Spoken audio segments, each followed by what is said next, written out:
Hey everyone, and welcome to another deep dive. Today, we're really digging into business acquisitions with MD White, a real pro in the field, as our guide. What I find so interesting about MD White's take is how much he emphasizes really getting the essence of a business. It's not just about the numbers. Right, it's more than that. It's almost like, say, choosing between that small, family-run bakery that's been around forever versus some massive factory. I see what you mean. They could both be successful, but running them would be totally different experiences. But before we get into those specifics, maybe let's zoom out for a sec. Why would anyone even want to acquire a business in the first place? Well, a lot of it comes down to financial success. Acquiring a business, it's like a shortcut to growth, right? You've got a customer base ready to go, the infrastructure's there. And often, you're inheriting a team that knows their stuff. Exactly. So it's hitting the ground running, not starting from scratch. Okay, so let's say you're thinking about a family-owned business. What makes them unique in the world of acquisitions? There's this built-in legacy with family businesses that some buyers find really appealing. Like imagine taking over a business where customer loyalty is practically a given. That's the power of family name, sometimes built over generations. MD White actually mentions this great example of a furniture company. It was acquired specifically for its reputation for quality, years and years of it. It's like that go-to Italian restaurant everyone loves because they've been using the same family recipes for decades. Exactly. But it's not just the customers, right? MD White also talks about how employee relationships are different in family businesses. Absolutely. Often you have these close-knit work environments where employees really feel valued. And what that means is lower turnover, which saves money and a ton of hassle for a new owner. Makes sense. And here's where it gets really interesting. MD White talks about how family businesses might be more open to being flexible on the deal terms, which isn't always the case with bigger companies. Yeah, and that can be a big plus for buyers, especially those who maybe don't have unlimited funds or are looking for a more collaborative approach. He gives the example of this winery, family-owned, that agreed to a seller finance deal.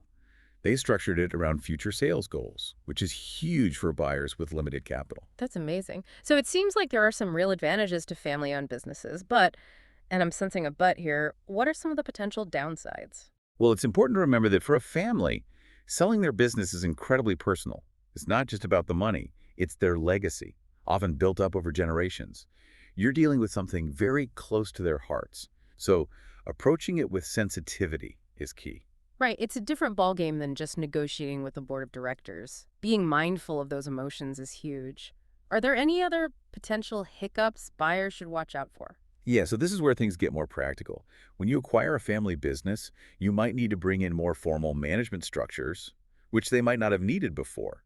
Things like setting up key performance indicators, KPIs, or documenting processes, stuff that might not be second nature in a smaller operation. So if you're someone who loves organization and having those established systems, that's something to think about. Now, what about leadership in family-owned businesses? Any potential issues there? You've hit on another important point. One thing MD White cautions against is being blindsided by succession issues.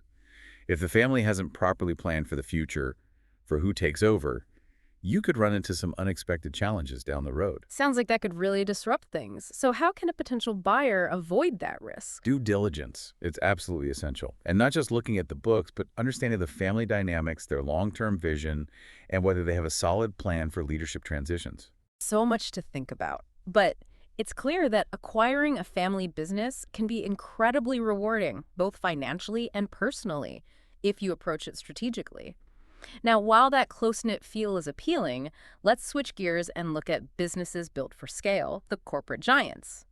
MD White points out some big advantages to going that route, which we'll get into after this. We're back, and now we're moving from those family-run businesses to the big leagues, the corporations. Acquiring one of those, it's a whole different world, isn't it? You could say that. Think of corporations as like machines built for scale. Yeah. Instead of one founder's vision, you're dealing with this complex structure, lots of stakeholders. And a clear hierarchy. Exactly. So less grandma's secret recipe, more state-of-the-art facility, right? MD White talks about some major perks to acquiring corporations, especially if you're looking for a smoother takeover.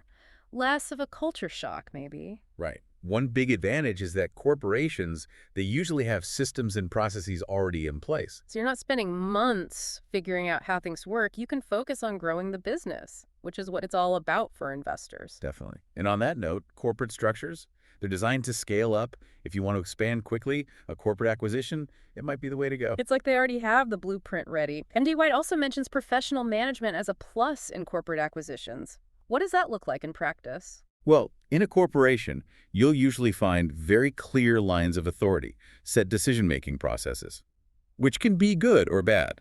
Depends on your leadership style. True, it might feel stifling if you're used to a more go-with-the-flow approach. Okay, so we've got the upsides. What about the downsides? I'm guessing buying a corporation costs a bit more than that family bakery. You're not wrong. Get ready to shell out some serious cash. The price tag for a corporation, it's based on things like their market share, their brand recognition, their intellectual property, all that adds up. Think like that tech acquisition everyone was talking about a while back, the one that cost billions. Yeah, that's a lot of zeros. You need deep pockets for those deals. Yeah. Speaking of complications, what about the bureaucracy that comes with corporations? Ah, yes, the red tape. With corporations, you're looking at more legal and financial hurdles, less flexibility compared to a family business where things can move faster. So more hoops to jump through, maybe a longer decision-making process overall. Not for everyone. Now, MD White also brought up employee morale, which I found interesting. How does that play into acquisitions? It's a big one. Big companies, as great as they can be, they often struggle with keeping morale high. Could be because of the corporate structure. Sometimes it feels impersonal. And if morale is low, well, that affects productivity, which affects your profits. It really emphasizes that human element, right? You're not just buying a business, you're stepping into a culture, a whole group of people. So when you're weighing family-owned versus corporate, how do you even begin to choose? Is there a right answer? That's the million-dollar question, isn't it? Mhm. And unfortunately, there's no easy answer. MD White's point is the best choice depends entirely on the investor, their goals, how much risk they're willing to take, what matters most to them. He even compares it to, like, choosing the right golf club. That's a perfect analogy because it really highlights how there's no one right way to do this. It's all about finding the approach that works for you and your goals. Exactly. It's about knowing yourself, right? Whether you'd thrive in that close-knit family business setting or if you're more drawn to that fast-paced corporate world, it's finding the right fit culturally as much as anything else. It's like finding that sweet spot where your style and the company's style, they just click. And, we've covered a lot from the nitty-gritty of family businesses to how corporations work, but at the end of the day, these are big decisions. What would you say to someone who's about to dive into the world of acquisitions? MD White, he has this really thought-provoking point at the end of his article. He reminds us that acquisitions, yeah, they're about the numbers, the strategy, but it's not just about the bottom line. Think about the bigger picture, the impact beyond just the profit margins. I liked that part a lot. It's about recognizing that these deals, they affect real people, right? The community, the employees, the legacy of the business. It's a big responsibility, but it's also a chance to do something positive. Couldn't agree more. It's about understanding that our choices, they have real-world consequences. And yeah, making money is important, but it's not the only thing that matters. So as we wrap up our deep dive into acquisitions, what are the key things our listeners should remember? Number one, due diligence is crucial. Doesn't matter if it's a family business or a huge corporation. Understand the financials, the culture, the leadership, the vision for the future.